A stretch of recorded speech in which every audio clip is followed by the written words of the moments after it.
ভারত ও পাকিস্তানের মধ্যে প্রবাহিত সিন্ধু নদ এবং তার উপনদীগুলির জল বন্টন করে নেওয়ার জন্য 1960 সালের 19 সেপ্টেম্বর ভারত এবং প্রতিবেশী দেশ পাকিস্তানের মধ্যে একটি চুক্তি স্বাক্ষরিত হয়, যেটি সিন্ধু জল বন্টন চুক্তি হিসেবে বিবেচিত।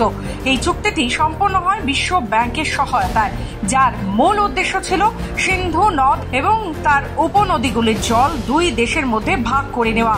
সব থেকে উল্লেখযোগ্য বিষয় হলো দীর্ঘ 9 বছরের আলোচনার পর 1960 সালে এই চুক্তিটি সম্পন্ন হয়। 1960 সালের 19 সেপ্টেম্বর করাচিতে ভারতের তৎকালীন প্রধানমন্ত্রী জওহরলাল নেহেরু ও পাকিস্তানের তৎকালীন প্রেসিডেন্ট আইয়ুব খান এই চুক্তিতে স্বাক্ষর করেন। প্রসঙ্গত উল্লেখ্য যে সিন্ধু নদ মোট 6টি নদী নিয়ে গঠিত। এর মধ্যে রয়েছে সিন্ধু, শতদ্রু, ঝিলাম, চেনাব, রবি এবং বিপাশা।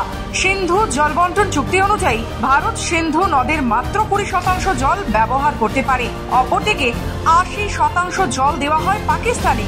আর সেই জলেই এবার মোক্ষম ধাক্কা পাকিস্তানের।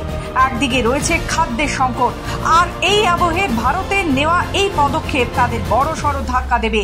পাকিস্তানকে এমনই বিবেচিত করা হচ্ছে, ফলে আর্থিক সংকটেও একটা বড়সড় প্রভাব পড়বে বলে মনে করা হচ্ছে, যার জেরে জলের অভাবে পাকিস্তানের কৃষিতে বিপর্যয় নেমে আসতে পারে এবং ধসে যেতে পারে অর্থনীতি।